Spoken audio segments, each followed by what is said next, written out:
गांव का नाम था हलवापुर।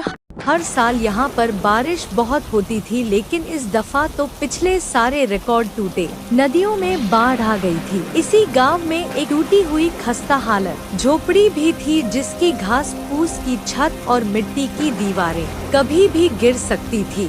इस झोपड़ी में मुन्नी अपने 7 साल के भाई के साथ रहा करती थी। उनके माँ बाप का हाल ही में देहांत हो चुका था।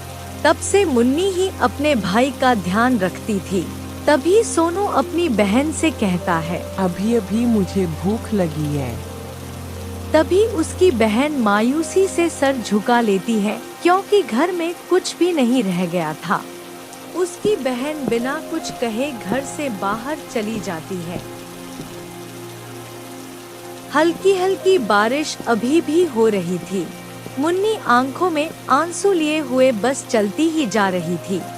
मुन्नी गांव के चौपाल पर पहुंची। वहां पर गांव का सेठ कुछ लोगों के साथ खड़ा हुआ था।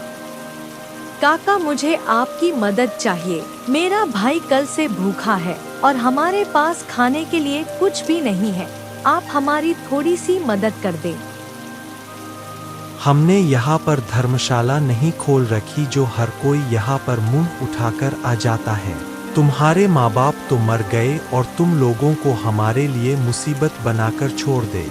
मैं भीख नहीं मांग रही, बल्कि आपसे उधार मांग रही हूँ। वह भी थोड़े दिनों में कोई काम ढूंढ कर आपको वापस लौटा दूंगी। कृपया मेरी मदद करें। मेरा भाई कल से भूखा है। अरे निकल जाओ यहाँ से। तुम्हारी बहुत जुबान चलती है। हमारे पास तुम्हें देने के लिए कुछ नहीं है। मुन्नी आंखों में आंसू लिए हुए वहां से वापस घर आ जाती है। जब मुन्नी अपने घर आती है तो उसका भाई उसका चेहरा देखकर ही समझ जाता है और वह अपनी बहन से कुछ नहीं कहता। तभी बारिश और तेज हो जाती है। आसमान में बादल गरज रहे थे। बिजली की चमक में वह टूटी फूटी झोपड़ी साफ नजर आ रही थी। मिट्टी की दीवारें, घास फूस की छत, ऐसा लग रहा था अभी सारा घर गिर जाएगा। तभी उनकी छत से पानी की बूंदें गिरने लगी। जहां पर पानी की बूंदें गिर रही थी, मुन्नी ने वहां पर बाल्टी रख दी। सोनू बिना कुछ खा ही सोने की कोशिश कर रहा था। सो जा मेरे भाई, मैं कल तुम्हें जरूर खाना खिला दूंगी। जैसे जैसे रात गहरी हो रही थी, वैसे ही बारिश और तूफान और बढ़ता जा रहा था। तभी इस तूफान के अंदर उनके घर की छत टूट जाती है।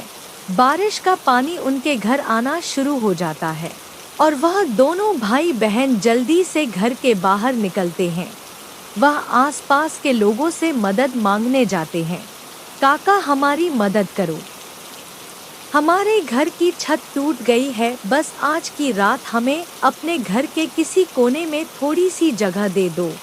बेटा, तुम तो जानती हो हमारे घर में पहले ही बहुत तंग जगह है। हम खुद बड़ी मुश्किल से रहते हैं, तो तुम लोगों को कहाँ पर रखेंगे। मुन्नी उसे कुछ नहीं रहती और चुप करके अपने भाई को लेकर वहां से चली जाती है। मुन्नी अपने भाई के साथ गांव की चौपाल पर पहुंच गई। पेड़ की बड़ी बड़ी शाखों की वजह से बारिश का पानी काफी काम आ रहा था। कैसे ना कैसे करके बहुत मुश्किलों से उन्होंने सारी रात जागते हुए कटी।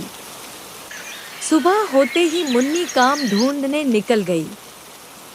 मुन्नी ने काफी जगह पर काम ढूंढा, तब जाकर गांव की एक अमीर औरत के घर में मुन्नी को सफाई का काम मिल गया। मुन्नी ने जब सारे घर की साफ सफाई मुकम्मल कर ली तो मालकिन ने उसे उसकी मजदूरी दे दी। उन पैसों को लेकर मुन्नी गांव के बाजार चली गई। बाजार से अपने भाई के लिए खाना लेकर वह घर वापस जा रही थी। तभी उसने देखा, खुदा के नाम पर मुझे कुछ दे दो। खुदा तुम्हारा भला करे। मुन्नी को अम्मा पर तरस आ जाता है। मुन्नी अम्मा के पास जाती है। वह शॉपर में से अपने हिस्से की एक रोटी निकलकर अम्मा को दे देती है। अम्मा बहुत खुश हो जाती है और मुन्नी से कहती है, बेटा, खुदा तुम्हारा भला करे। मैं 2 दिन से भूखी थी, तुमने मेरा पेट भरा है। मैं भी तुम्हें कुछ देना चाहती हूँ। मेरे पास यह एक कालीन है। यह मैं तुम्हें दे रही हूँ, लेकिन याद रहे यह कोई मामूली कालीन नहीं है। यह हर मुश्किल टाइम में तुम्हारे काम आएगा। तुम बहुत अच्छी हो। बहुत शुक्रिया अम्मा जान। अब मैं चलती हूँ। मुन्नी उसे पेड़ के नीचे वापस चली जाती है, जहाँ पर उसका भाई उसका इंतजार कर रहा था। वापस आते आते उसे शाम हो जाती है। मुन्नी अपने भाई को कहती है, यह ले भाई, रोटी खा ले। मुझे बहुत अफसोस है कि मैं आज भी तुम्हारे लिए कुछ अच्छा नहीं ला सकी। तभी पास पड़े हुए कालीन से एक आवाज आती है, अरे मेरे होते हुए कैसा घबराना, बोलो तुम लोग क्या खाओगे?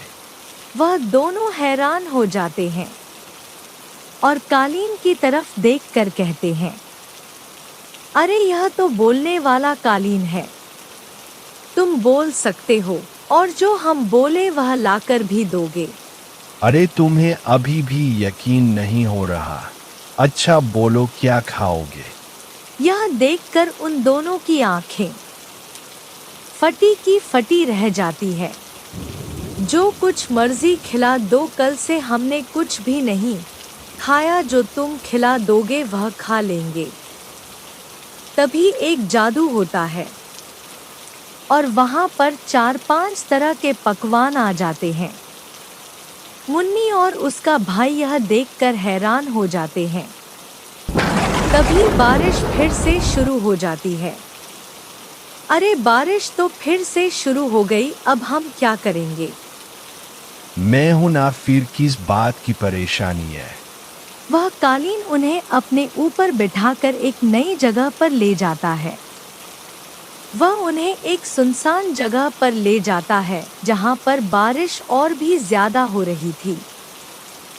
मुन्नी और सोनू अभी चुपचाप वहां पर खड़े ही थे। तभी कालीन एक जादू करता है और वहां पर एक 3 मंजिला ऊंचा घर बन जाता है।